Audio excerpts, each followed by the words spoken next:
Olá, amigos e amigas, uma boa noite, um bom dia ou uma boa tarde.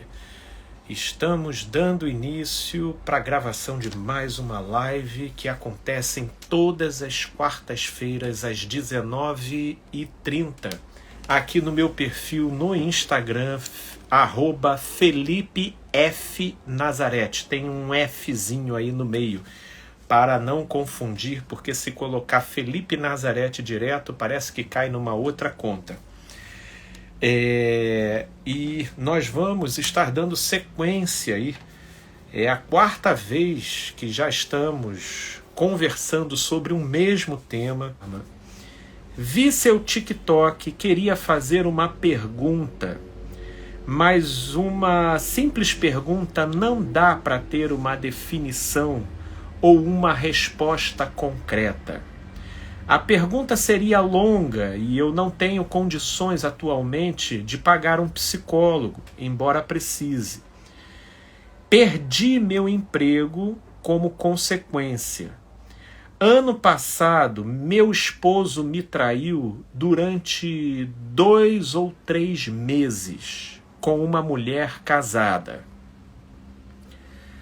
Estamos juntos há 16 anos e sem filhos. Passamos por muitos momentos de dificuldades, mas nunca largamos a mão do outro, embora eu não tenha sido uma boa companheira, porque nas dificuldades eu acabava me estressando e humilhando. Quando ele passou num concurso da Polícia Militar, ele entrou no curso do Cefap. E ela, a mesma coisa. Penso que ela, a tal pessoa com quem ele se envolveu. Começou a desabafar sobre os nossos problemas, o marido dela começou a desabafar com a mulher sobre os problemas deles, de casal, se envolveu, mas depois ele me contou o que fez, porque eu nem sequer desconfiava. Ele disse se arrepender, mas enquanto continuava o curso, ele continuou me enganando até o final. O que me magoou profundamente foi ele não ter me levado ao baile de formatura deles. Cheguei a ver fotos. Foi aí que decidi mandá-lo embora. Quando ele dormiu na casa dos pais, aí ela decidiu mandá-lo embora. E quando ele dormiu na casa dos pais, a ficha dele, segundo ele... Aí vamos lá, peraí. A ficha dele, segundo ele...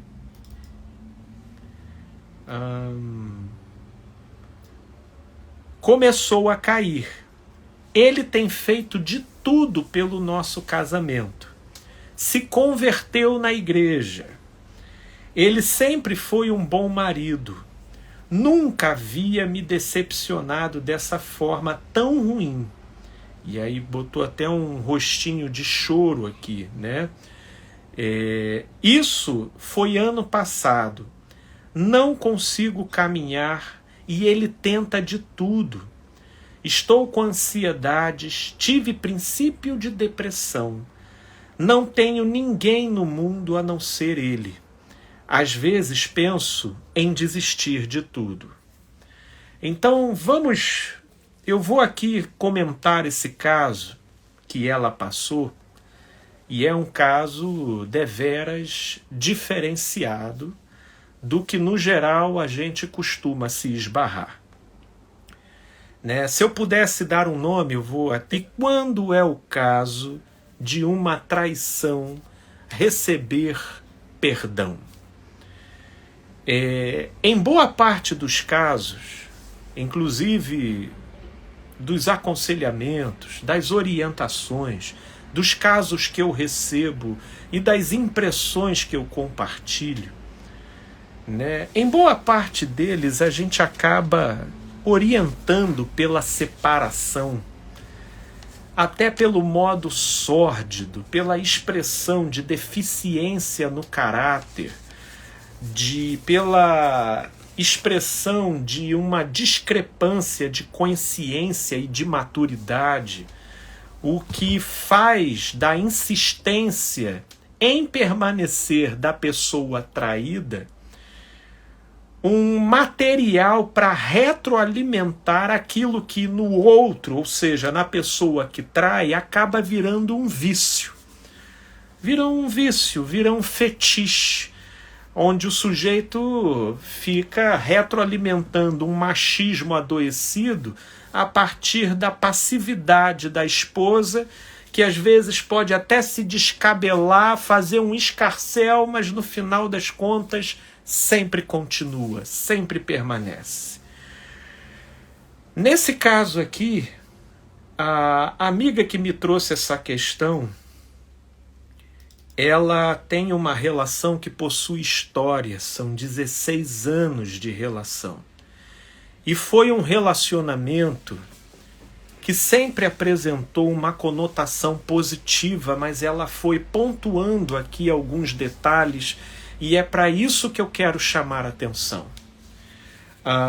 Embora eles tenham desenvolvido uma parceria, pelo modo como ela descreveu aqui os detalhes, me parece que ela tem uma tonalidade de personalidade mais forte do que o marido.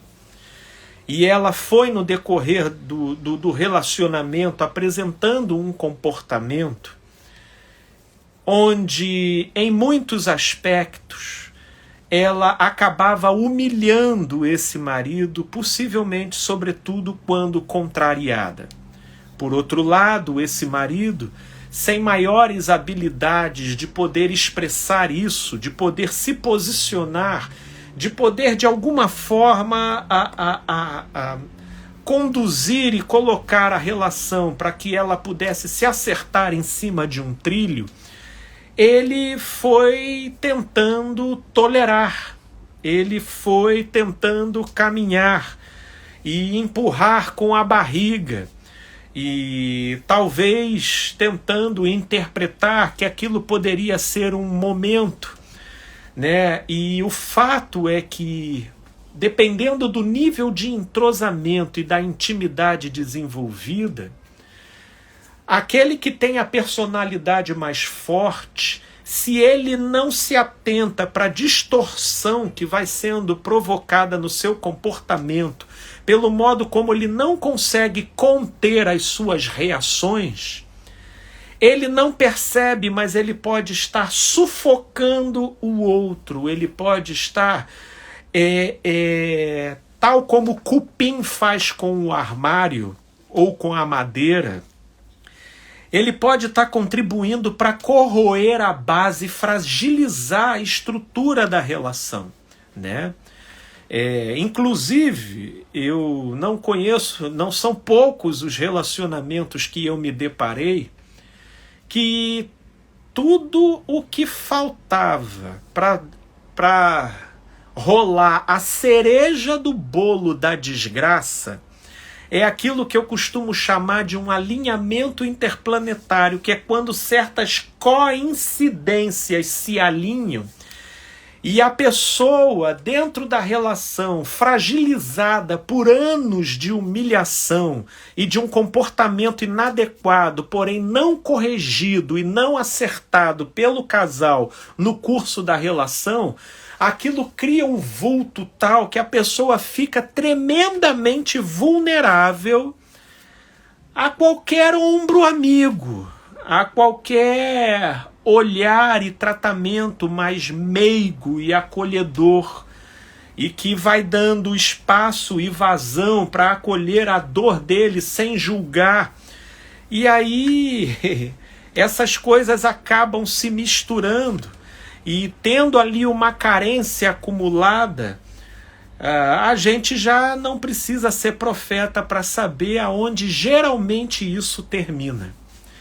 Então nós estamos falando aqui de uma relação que já vinha de um tempo de desgaste, onde o comportamento inadequado da esposa, naquilo em que ela lançava sobre ele reatividades e comportamentos tóxicos na maneira como possivelmente ela cobrava, exigia e, quando contrariada, humilhava e ofendia, tudo isso foi dando conta para criar um acúmulo de fragilização e que corroeu as bases desse marido.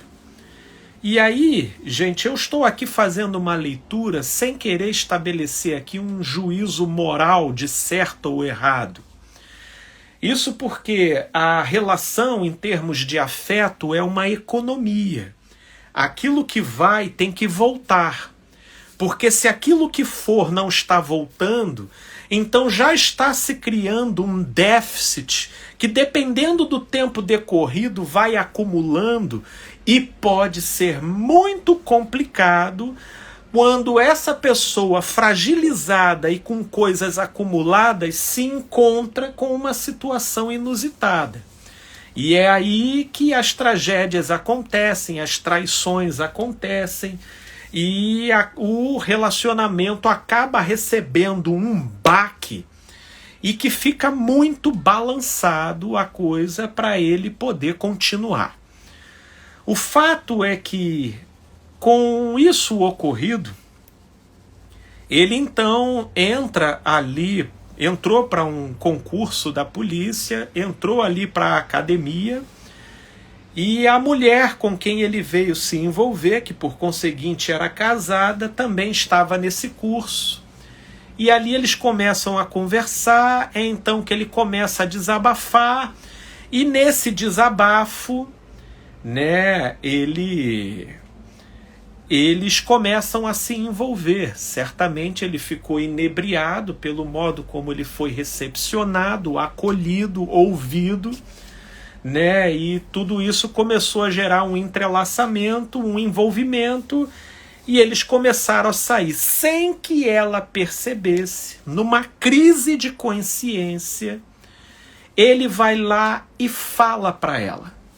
Ele conta para ela o que estava acontecendo.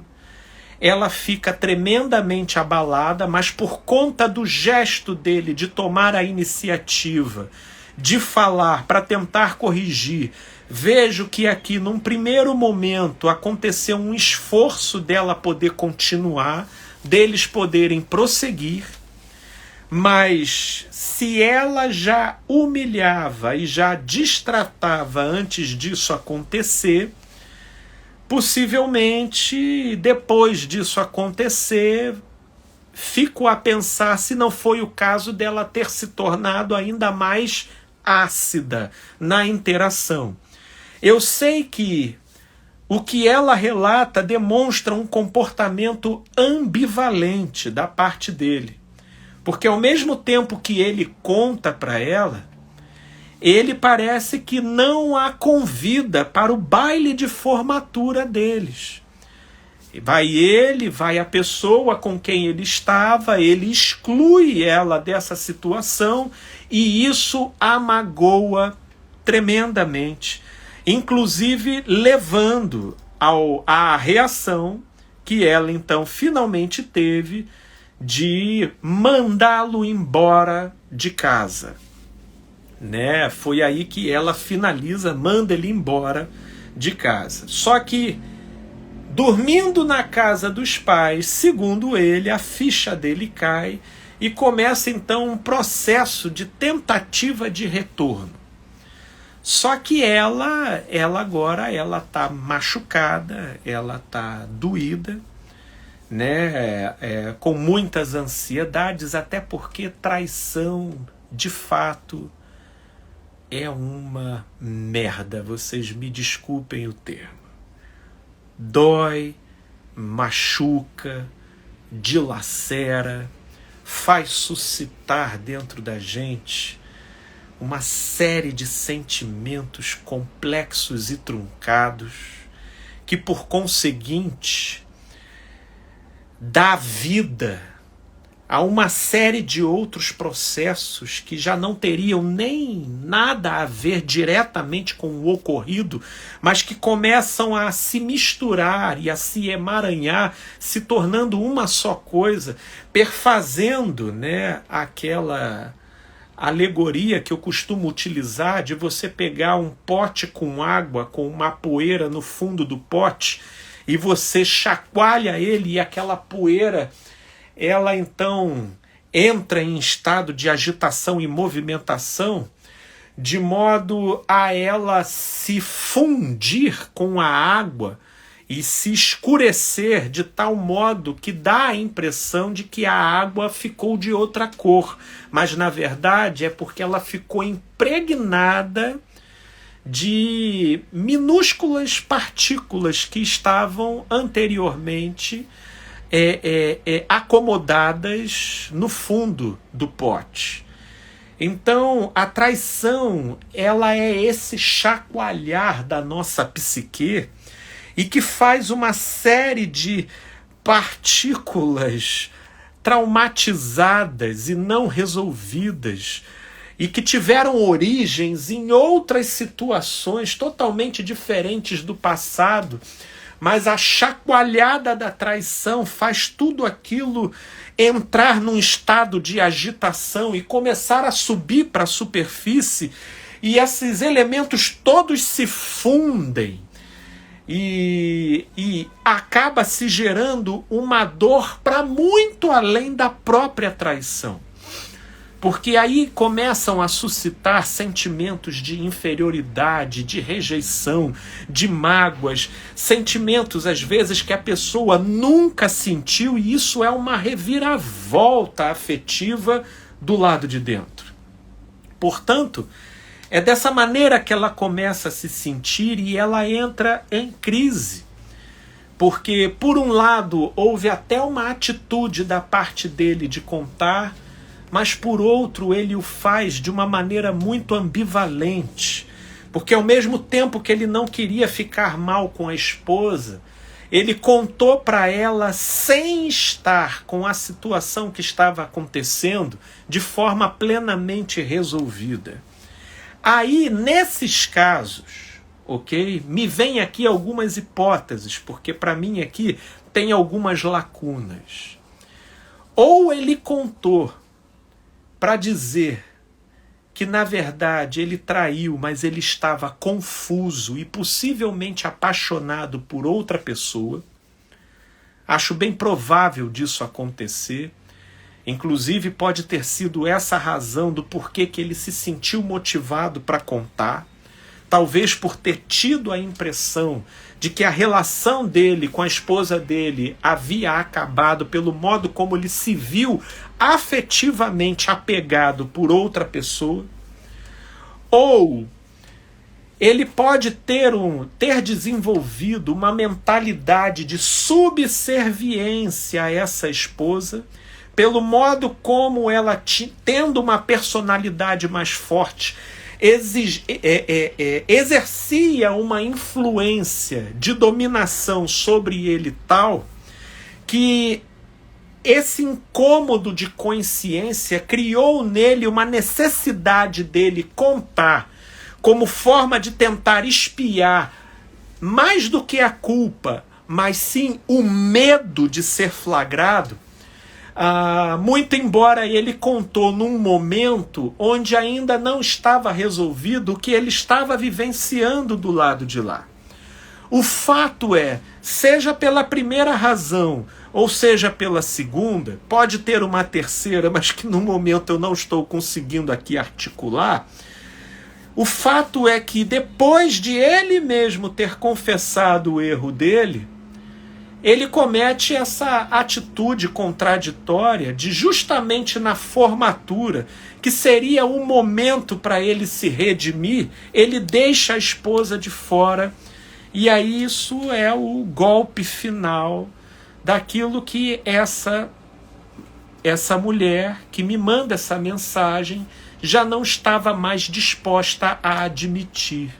Foi um comportamento que ela entendeu como sendo algo de uma perversidade, sobretudo indicativo do sinal de que ele não estava devidamente arrependido, né?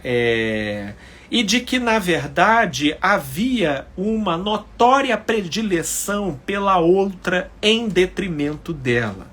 E aí ela decide mandá-lo embora, e aí é na casa dos pais, porque aí você vê, o camarada ele se envolveu com uma mulher casada, né? Na verdade, esse tipo de coisa acontece porque a carência, penso eu, no caso dele, pelos anos acumulados, né, de uma situação não resolvida com a esposa, né, gerou uma cratera tal que ele se viu enfeitiçado pela própria carência e ele começa a sair com uma outra mulher também casada. E esse é o tipo de entroncamento que geralmente não se resolve bem, porque quem está a parte mais carente da trama acaba se envolvendo, acaba imaginando mil coisas e depois a coisa sai totalmente diferente daquilo que se tinha imaginado e a pessoa fica a ver navios aí sem saber como explicar, sem saber onde se segurar e completamente confuso em relação ao que aconteceu consigo mesmo, né?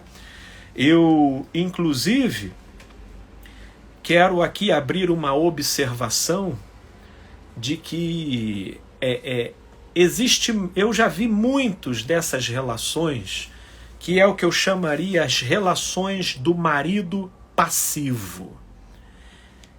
Esse camarada aqui me passa muito essa impressão. Na relação com homens, ele não tem problema. Ele tem atitude, ele chega junto. Mas na interação com o feminino, ele tem um bloqueio. Ele tem um bloqueio. E esse bloqueio, ele se operacionaliza pela via de uma passividade dele na interação com a esposa. De modo que ele dispõe de uma reverência tal que ele não consegue expressar os próprios sentimentos, ele não consegue conferir propriedade para a própria comunicação na interação. E nisso ele vai tentando compensar essa inabilidade dele de se expressar, tornando-se altamente subserviente e obediente.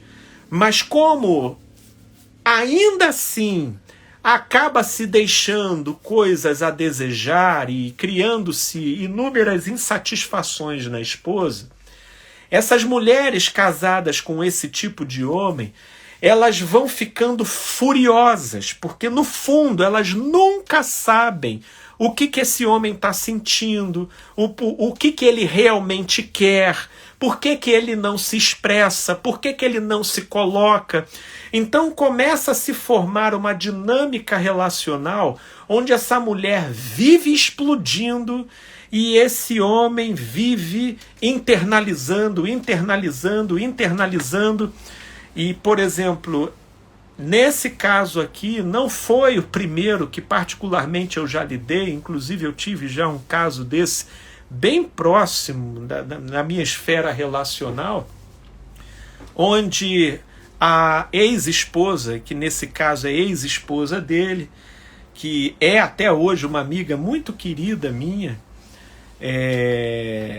ela estava distorcendo o seu temperamento na relação com ele, mas ele não se posicionava, ele não se colocava, ele não jogava claro. Então era um comportamento em cima do muro que, embora ele tentasse compensar com obediências subservientes, no final das contas não é isso que a mulher quer. A mulher não quer um pet para poder caminhar na rua. Ela, em geral, quer um homem que tome decisões, que assuma o que fez, que assuma as implicações, que fale, que responda, que interaja, que na hora que doeu, pelo menos comunique, que na hora que está ofendido, que fale. entendeu? Não precisamos aqui falar de covardia, não precisamos aqui falar de coisas que o machismo adoecido nessas horas quer fazer valer ou justificar. Não é esse o caso. Estou falando aqui de equilíbrio, de pessoas que se posicionem, que falem, que conversem.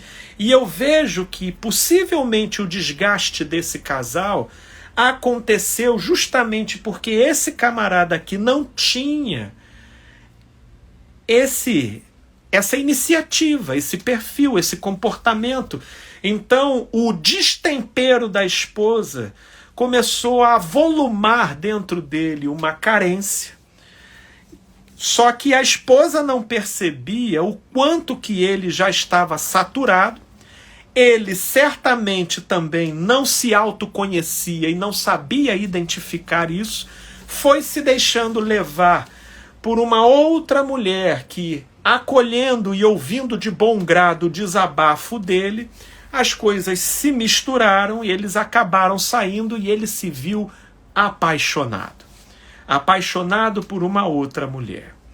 No caso desses amigos que eu interagi, eles realmente se separaram, porém nesse percebe-se, né, que existe aqui uma dinâmica, uma coisa ainda, né, não concluída, porque esse cara, esse homem aqui, pelo visto, ele quer voltar.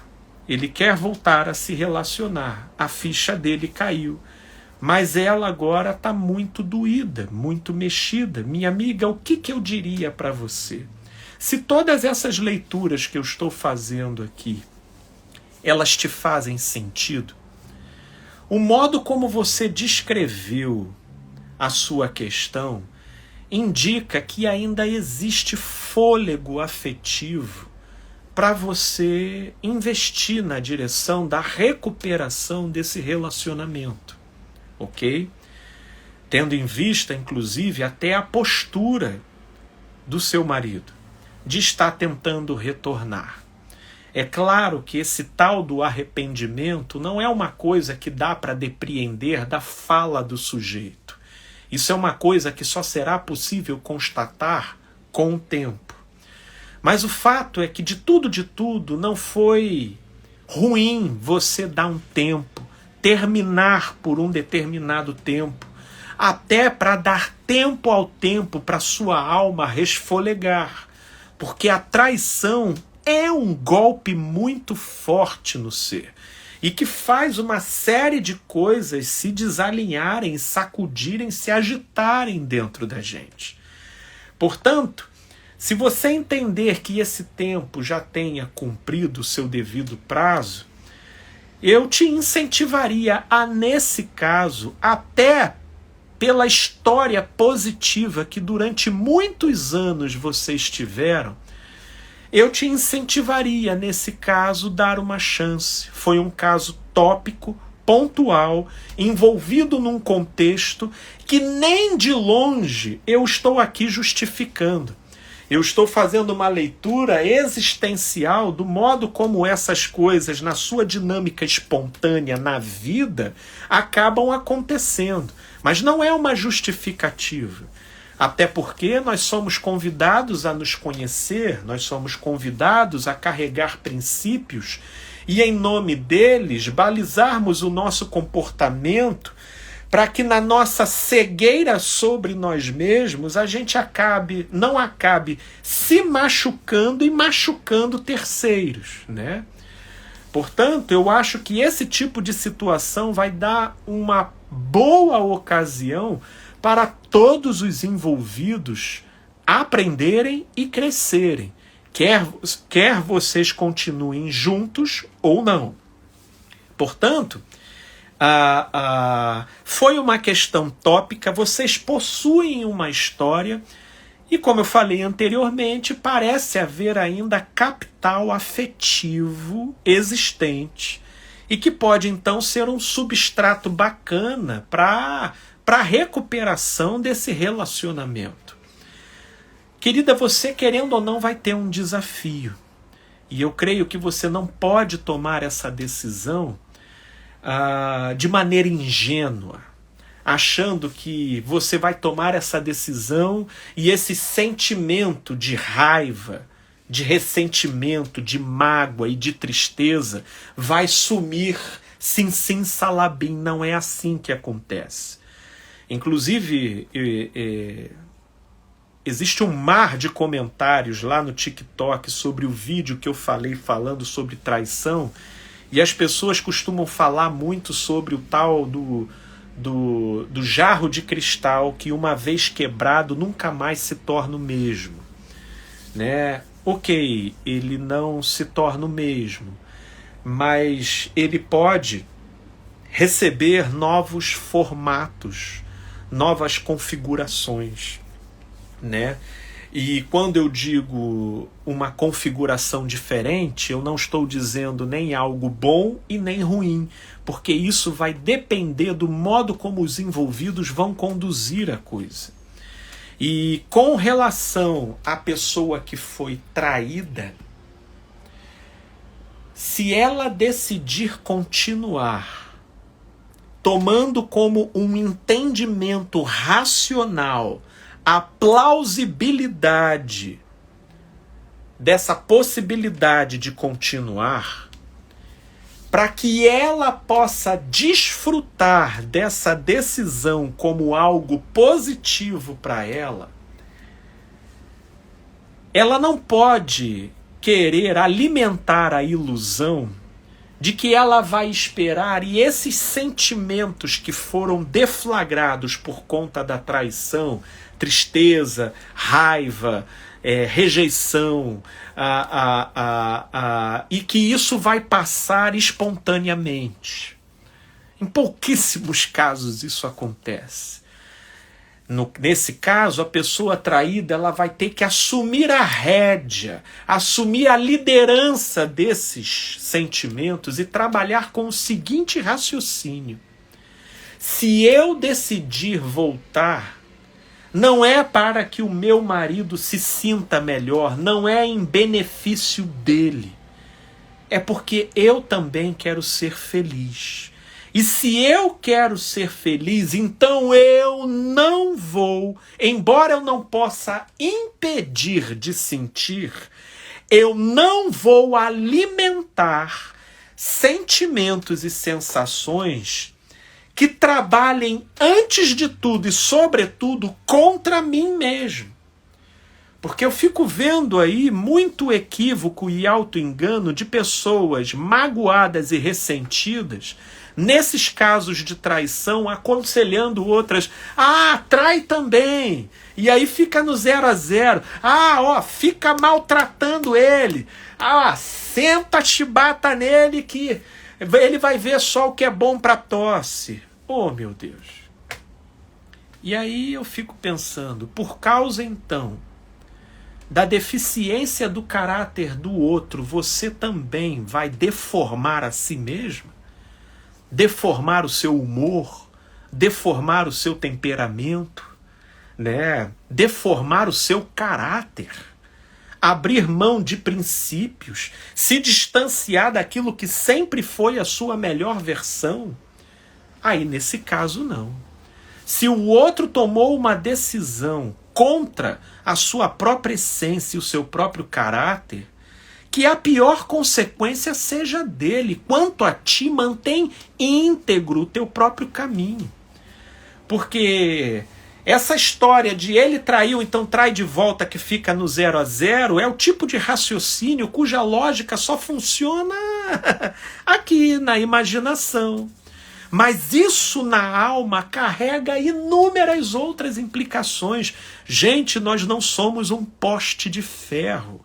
A gente carrega dentro de nós uma dimensão chamada de alma e que a psicologia denomina de inconsciente, onde, dependendo do que os nossos comportamentos e atitudes criam como estímulo nessa dimensão, só Deus sabe o que vai irradiar dali.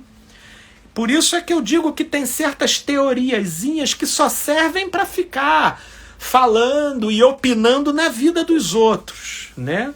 Mas não é tão simples assim você encarnar isso. Ah, mas Felipe, a minha tia com o cunhado do meu primo fez isso e ficou tudo bem. Ah, minha amiga, eu creio que teve gente que já caiu do 10º andar e não morreu. Eu já vi pessoas que ficaram, mais de meia hora debaixo d'água e não morreu afogado. Tem algumas coisas assim que operam, a nível de exceção, mas não é por isso que você vai ficar brincando de se jogar do 10º andar, ou ficar brincando de se afogar por aí, Exceção é exceção, mas a gente tem que lidar com discernimento, porque a gente tem alma. E para essa alma não viver para sabotar a nossa paz e a nossa alegria de viver, a gente tem que saber aonde a gente bota o nosso pé. E não vai adiantar você tomar o outro como pretexto para justificar uma dada atitude, se essa atitude, na sua essência, carregar consigo veneno para a sua alma, para o seu ser. Portanto, nesse caso, minha amiga, se você decidir voltar, decida também assumir a liderança desses sentimentos e, conforme eu estava dizendo anteriormente, embora você não possa impedir de sentir tais sensações desconfortáveis, você pode se comprometer em não alimentar. Não necessariamente por causa dele, mas sobretudo por amor próprio. Para que você, uma vez retornando com esse relacionamento, você possa desfrutá-lo. Esse é o primeiro ponto que eu queria colocar. O segundo ponto é vocês trabalharem enquanto casal. Você disse até que ele se converteu na igreja. Minha amiga, sinceramente, eu vou dizer para você, olha, eu sou um discípulo de Jesus, inclusive eu me coloco aqui nas redes sociais como um mentor em espiritualidade cristã. Se eu puder chegar lá e ser considerado um discípulo de Jesus, essa terá sido e é a minha maior honra de viver, ok?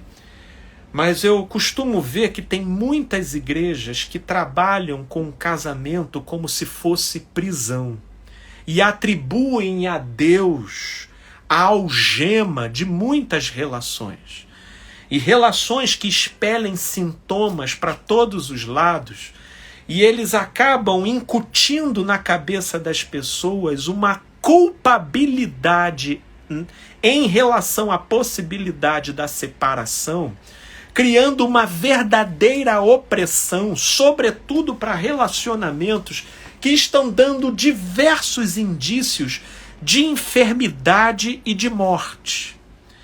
Portanto, eu creio que tudo o que vocês não precisam é incluir dentro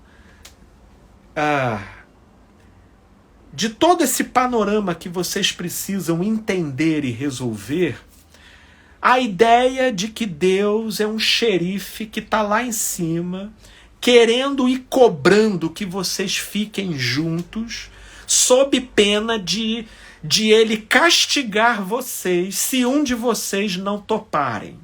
Não é assim que a coisa funciona. Inclusive, essa é uma interpretação tosca da Bíblia. É aquela interpretação que a gente chama de legalista. E a lei, como disse Paulo, muito bem falado, inclusive o próprio Jesus, não aperfeiçoa na direção da vida. Leis são para transgressores. Mas se a lei fosse suficiente para tornar plena a nossa vida, Jesus não havia morrido na cruz.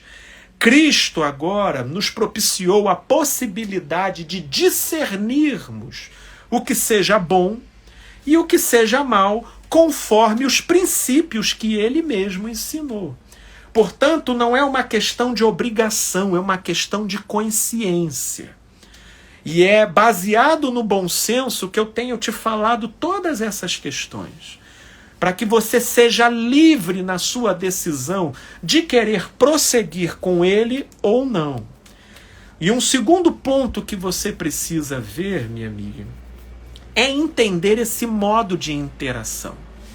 Esse rapaz, ele precisa sair dessa condição de passivo, dessa inabilidade de tomar um posicionamento, de poder expressar os seus sentimentos, entendeu? Ele precisa corrigir essa postura e se colocar mais na relação, te dar feedback, se posicionar, para que inconscientemente na interação entre vocês, você não volte a ficar cumprindo aquele papel da desaforada e da que humilha e da sargentona, e ele a do capachão que tenta compensar com a obediência aquilo que ele não consegue falar e se posicionar na relação.